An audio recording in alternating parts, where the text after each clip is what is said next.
Hello student, welcome to Valini nursing academy. हम पढ़ रहे हैं बीएससी नर्सिंग फर्स्ट ईयर का सब्जेक्ट नर्सिंग फाउंडेशन, जिसका है आपका चैप्टर 4 कम्युनिकेशन। ठीक है, इसका नेक्स्ट टॉपिक है आपका therapeutic nurses patient relationship. Channel को लाइक सब्सक्राइब कर लीजिए, बेल आइकॉन पर क्लिक कर लीजिए, जिससे नेक्स्ट वीडियो जो मैं अपलोड करूँगी तो आपको नोटिफिकेशन आ जाए। ठीक है, अभी क्या देखते हैं हम, therapeutic nurses patient relationship. If any nurses client relationship, it is the responsibility of the nurses to establish and maintain appropriate boundaries। ठीक है, हर एक नर्स क्लाइंट रिलेशनशिप में, ठीक है, एक रिस्पॉन्सिबिलिटी होती है कि नर्स जो है वो इस्टेब्लिश करेगी, वो एक बनाएगी और मेंटेन करेगी अप्रोप्रिएट पेशेंट बाउंड्री। ठीक है, मतलब इसमें बोलेंगे एक अप्रोप्रिएट बाउंड्रीज, ठीक है, इस्टेब्लिश करेगी नर्सेस अपने क्लाइंट के साथ में। जब एक नर्स की रिस्पॉन्सिबिलिटी होती है जब वो नर्स क्लाइंट रिलेशनशिप बनाती है। दूसरा, maintain professional boundaries, it is a essential component और in provision of safe competent and ethical nursing care. ठीक है, एक एथिकल नर्सिंग केयर प्रोवाइड करने के लिए नर्सेस को क्या है, एक अच्छी अप्रोप्रिएट बाउंड्री बनानी बहुत ज़्यादा ज़रूरी होती है, जो उसके और पेशेंट दोनों के लिए सेफ़ होता है और साथ ही साथ उसमें एक अच्छी एबिलिटी पाई जाती है।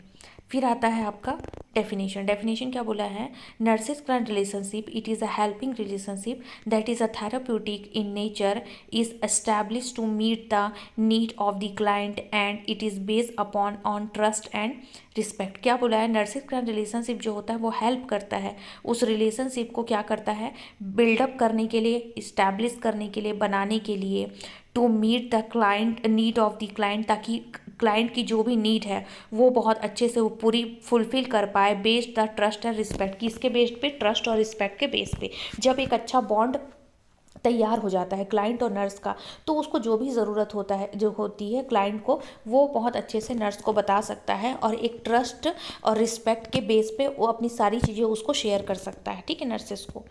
Then the therapeutic nurses patient relationship is the process by which the nurses provide care for the client to need the psychological intervention. देखो, सारी चीज़ें वही बोल रहा है कि थेराप्यूटिक रिलेशनशिप में भी वही है कि जो नर्सेस है वो क्या करेगी, पेशेंट को केयर प्रोवाइड करेगी इन द साइकोलॉजिकल लेवल पे, ठीक है, मेंटली लेवल पे। दूसरा, interpersonal communication technique both verbal और non verbal to tool the psychological intervention. ठीक है, साइकोलॉजिकल इंटरवेंशन के लिए आपको नॉन वर्बल और नॉन वर्बल दोनों टूल्स, दोनों टेक्निक यूज़ कर सकते हैं। ठीक है, मेंटेन करने के लिए इंटरपर्सनल रिलेशनशिप को।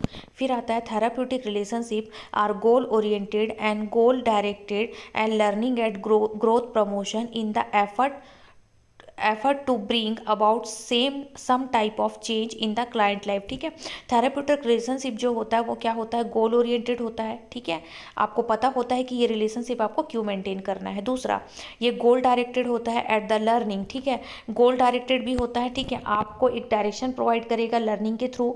ग्रोथ प्रमोशन भी होता है, ठीक है, आपका इसमें अंदर में ग्रोथ होगा, ठीक है, जिससे आप जो भी एफर्ट डालेंगे, जिससे क्लाइंट के लाइफ में चेंज आ रहा है, जिससे आपके अंदर भी वो चीज़ ग्रोथ आएगी।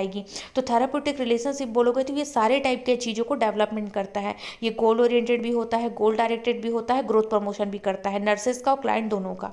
ठीक, फिर नेक्स्ट आता है nurses role in therapeutic communication.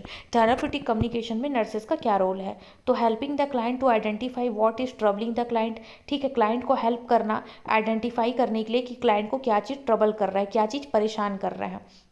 दूसरा, encourage the discuss about the change needed to make in the client. ठीक है, मतलब इसमें क्या करना है कि इनकरेज करना है कि वो चीज़ों को डिस्कस करे, ठीक है, ताकि क्लाइंट, ताकि जो भी चीज़ उसको प्रॉब्लम है उसका वो सॉल्यूशन निकाल पाए। फिर उसके बाद आता है discuss the benefit and consequence of each alternative. ठीक है, कोई भी चीज़ का अगर प्रॉब्लम आ रहा है, अल्टरनेट आ रहा है, तो उसके कोई भी कॉन्सिक्वेंस है उसको वो डिस्कस करके उसको बेनिफिट प्रोवाइड कर पाए। फिर आता है encourage the client to select the implement the changes. ठीक है, जो भी प्रॉब्लम आ रही है वो क्लाइंट इनको इनकरेज करेंगी ताकि वो बताएं, ताकि वो इम्प्लीमेंट करके कुछ चेंजेस कर पाए उनके ट्रीटमेंट में।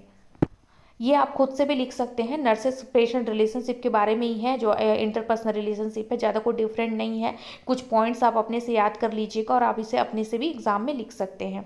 नर्सेस और पेशेंट में रिलेशनशिप में क्या क्या आता है, नर्सेस के पास क्या क्या होना चाहिए आईपीआर के लिए मेनली, तो आपका थेराप्यूटिक रिलेशनशिप के लिए भी, तो उसमें आता है वैल्यू होना चाहिए, कल्चर रेस होना चाहिए, बिलीव, पास्ट एक्सपीरियंस, एक्सपेक्टेशन, ठीक है, इतनी सारी चीज़ें उसके अंदर होनी चाहिए।